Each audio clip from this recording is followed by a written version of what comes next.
भी आते हैं और संतों का दर्शन करते हैं, माँ गंगा में गोता लगाते हैं, आराम से बैठता हूँ। जी जी ये सनातन की परंपरा बहुत पुरानी है जी मैंने वो भी देखा है।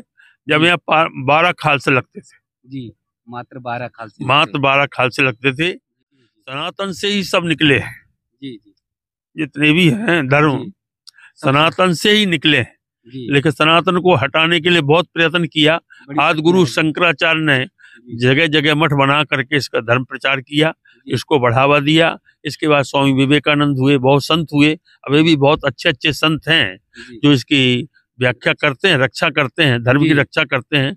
विश्व के सबसे बड़े आध्यात्मिक, सांस्कृतिक और धार्मिक मेले महाकुंभ की धरती पर जब पूज्य संत महाराज जी लोगों का चरण पड़ता है तो ये रेती, आप ये समझिए, अमृत तुल्य हो जाती है।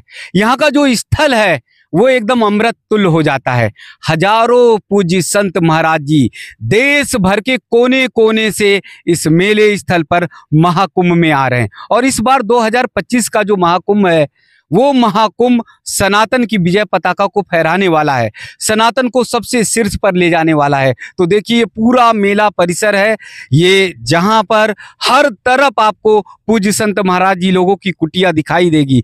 हर तरफ पूज्य महाराज जी के मुख से, मुखार बिंदु से जो मंत्रोच्चार होगा वो गूंजेगा। हवन पूजन, यानी ये धरती कितनी पावन हो जाएगी, कितनी पुनीत हो जाएगी, इसका अगर एक रज भी, एक रेती भी अगर सिर माथे पर लग गया ना तो आप ये समझिए कि आपका जीवन धन्य हो जाएगा। इस महाकुंभ को सजाने और संवारने के लिए, इस महाकुंभ की आध्यात्मिक अलग को जगाने के लिए हमारे पूज्य संत महाराज जी लोगों का आगमन हो गया है। और देखिए कैसे सहज सरल तरीके से पूज्य महाराज जी यहाँ पर बैठे हुए हैं और पूरे मेले की तैयारी में, यानी अपनी कुटिया की तैयारी में लगे हुए हैं। ये सहृदयता, ये सरलता, ये सज्जनता सिर्फ और सिर्फ आपको सनातन में देखने को मिलेगी, सिर्फ और सिर्फ हमारे पूज्य गुरु जी के चरणों में दिखाई देगी। गुरु जी के चरणों में बहुत बहुत दंडवत, बहुत बहुत दंडवत, बहुत बहुत दंडवत।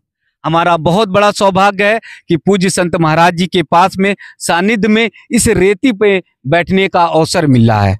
जी महाराज जी किस अखाड़े से हैं? मैं दिगंबर अखाड़े से हूँ, महंत स्वामी मंगलदास, ऊधमपुर जम्मू एंड कश्मीर, वहाँ से आया हूँ। मैं हर साल आता हूँ, ये मेरा 60वां साल है। ये मेरा 60वां साल है। 60वां साल है। बहुत सारे कुंभ, महाकुंभ आप हाँ मेरा, जी हाँ हाँ, अधिक मैंने ज्यादा से ज्यादा हर कुंभ हर जगह किया है। नासिक में भी किया है, उज्जैन में किया है और हरिद्वार में भी किया है। लेकिन जो आनंद, जो छवि प्रयागराज की है वो कहीं नहीं।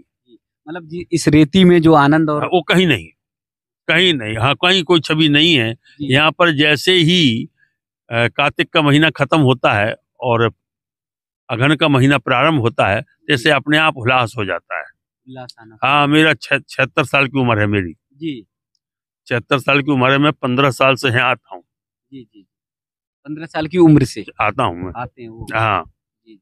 लेकिन कब आता हूँ? जब माघ मकर गत जबरब होई, तीरथ पते आए सब कोई, देव धनुज किन्नर नर श्रेणी, साकल मज्जन सकल त्रिवेणी। जब माघ का महीना आता है तो अपने आप आकर के शरीर में स्फूर्ति आती, शरीर चल नहीं पाता है, फिर भी आते हैं और संतों का दर्शन करते हैं, माँ गंगा में गोता लगाते हैं, आराम से बैठता हूँ। जी जी। ये सनातन की परंपरा बहुत पुरानी है जी। मैंने वो भी देखा है। जब यहाँ 12 खालसे लगते थे जी, मात्र 12 खालसे, मात्र 12 खालसे लगते थे और जनता जो पब्लिक होती थी वो सब बंधा पर रुकती थी जी। यहाँ कोई नहीं रहता था। सुबह खोल दिया जाता था, सब दर्शन करते थे। अब तो डेवलप होते होते होते होते बहुत आगे हमारा सनातन बढ़ गया है। सनातन से ही सब निकले हैं, जितने भी हैं धर्म सनातन से ही निकले हैं। लेकिन सनातन को हटाने के लिए बहुत प्रयत्न किया। आदि गुरु शंकराचार्य ने जगह जगह मठ बना करके इसका धर्म प्रचार किया, इसको बढ़ावा दिया। इसके बाद स्वामी विवेकानंद हुए, बहुत संत हुए।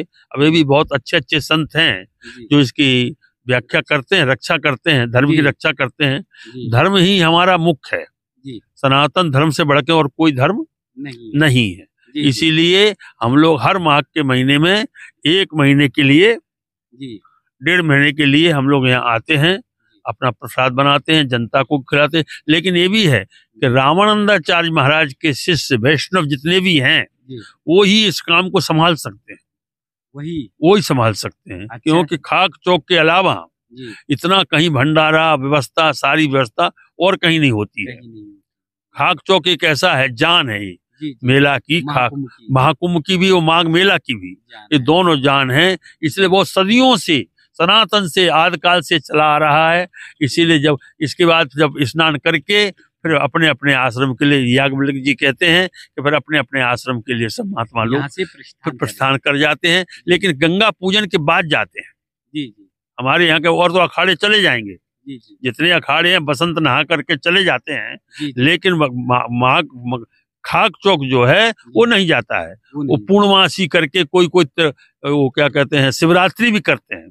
शिवरात्रि करके स्नान करके फिर गंगा का पूजन करते हैं। पूजन करने के बाद में फिर हम लोग सब अपने अपने गंतव्य के लिए चले जाते हैं। महाराज जी, पूज्य संतों का, यानी लाखों संतों का यहाँ पर चरण पड़ेगा। लाखों के सनातन से चला आ रहा है, आज से थोड़ी। आप देखिएगा जो महात्मा माघ मेला में नहीं आते हैं वो कुंभों में आएंगे। जो कुंभों में आएंगे वो कुंभों के दर्शन करने के लिए लेन से आप तो स्याही स्नान होगा। पहले 29 जनवरी का है, 14 जनवरी का है, इसके 29 जनवरी का है, फिर 3 फरवरी का है और फिर 12 फरवरी का है। ये 4 स्नान है। सबके संतों का दर्शन होंगे। बड़े बड़े संत दिग्गज यहाँ के जो हैं, जो धर्म की रक्षा करते हैं, वो संत भगवान यहाँ आएंगे और सबका। तो कैसी ये धरती अलौकिक हो जाएगी, अलौकिक पवित्र, इससे पवित्र कोई है ही नहीं। मैंने बोला ना, हरिद्वार भी देखा, नासिक भी देखा, उज्जैन भी देखा, तीनों जगह कुंभ देखे मैंने जाकर के, सब जगह देखा। लेकिन जो सुख, जो शांति प्रदान प्रयागराज में है, वो कहीं को सबके बड़े राजा प्रयागराज है। सारे तीर्थों के राजा प्रयागराज की धरती जो पवित्र है, पवित्र धरती। कहीं भी कारण एक राज्य, ये राज्य भी अगर मुख में पड़ जाती है तो इससे पवित्र और कोई चीज जगह नहीं है। ये प्रयागराज का महात्मा है। प्रयागराज के महात्मा में भी ये दिया गया है। हटेश्वर भगवान अभी भी हैं, शंकर जी हाँ अभी भी हैं, वो विराजमान रहते हैं। हाँ, और यहाँ क्या बोलते हैं, अक्षयवट भगवान का पौधा है, उसी के तले हम लोग सब लोग रहते हैं, अक्षयवट वृक्ष के नीचे। साथ ये महाराज जी उठना बैठना चलना प्रसाद करना, मतलब ये समरसता का बड़ा भाव, बहुत बड़ा भाव एक ही है। प्रातः काल 4 बजे उठ जाना, नित्य क्रिया करके गंगा में डुबकी लगाना। कितने महात्मा तो 1 बजे भी नहाए आते हैं, 3 बजे भी नहाए आते हैं, लेकिन 4 बजे का महत्व है। 4 से 5 का महत्व जो है विशेष है गंगा नहाने का। वो नहा करके आते हैं, फिर अपने पूजा पाठ में हवन करते हैं, स्वाध्याय करते हैं, फिर प्रयाग महात्म सुनाते हैं, फिर माघ महात्म सुनाते हैं, फिर भागवत होती है, फिर भागवत के बाद हवन होता है, हवन के बाद फिर भंडारा होता है, भंडारे के बाद शाम को फिर कथाएं भागवत की, शिव पुराण की, अपनी अपनी तरीके से सब महात्मा अपने अपने अंकों में करते हैं। हर अखाड़े में धर्म की अलग, हाँ बस हर अखाड़े में 13 अखाड़े हमारे, 13 अखाड़े हैं, है ना। जूना अखाड़ा भी है, अटल अखाड़ा भी है, निर्माणी है, निर्मोही है, दिगंबर है, बहुत से आवाहन है, बहुत से किन्नर अखाड़ा भी हो गया, अब तो हो गया है। तो बहुत अखाड़े हैं, लेकिन सब में यही एक ही धुनी है। ऐसा हमारे समझ में तो पूरे विश्व में कोई मेला नहीं है, इसके सामने कोई मेला नहीं, कहीं होता ही नहीं है। ऐसा हमारा सनातन है, पुरातन। सनातनियों के लिए क्या कहेंगे जो देश भर से, दुनिया भर से भक्तगण आ रहे हैं? मैं तो सभी से निवेदन करूंगा कि सबको यहाँ आना चाहिए, सबको यहाँ आना चाहिए और माँ गंगा में डुबकी लगाकर संतों का आशीर्वाद लेना चाहिए, जिससे शांति, सुख शांति और समृद्धि रहे और देश आगे तरक्की करता रहे। यही शुभकामना के साथ मेरा निवेदन है।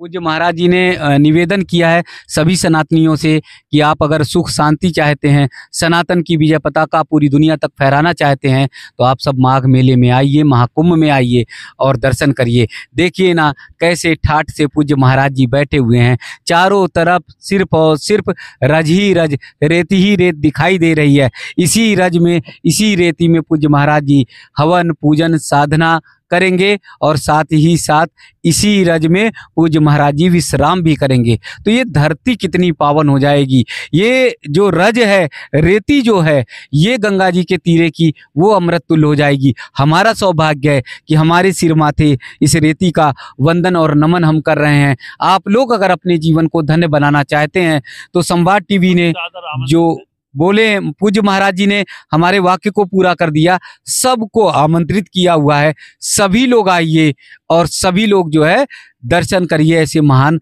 संत महाराज जी लोगों का। तो बहुत बहुत वंदन एक बार पुनः महाराज जी का कि इस रेती में बैठकर जो आनंद, जो सुख दिया है वो कहीं और नहीं मिलने वाला।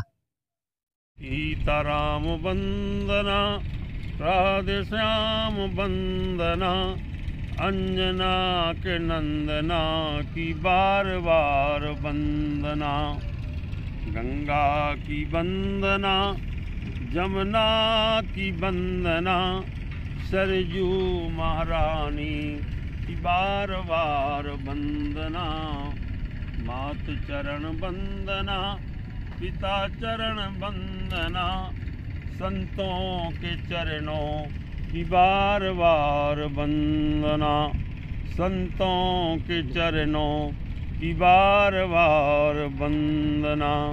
मात चरण वंदना, पिता चरण वंदना, संतों के चरणों की बार बार वंदना।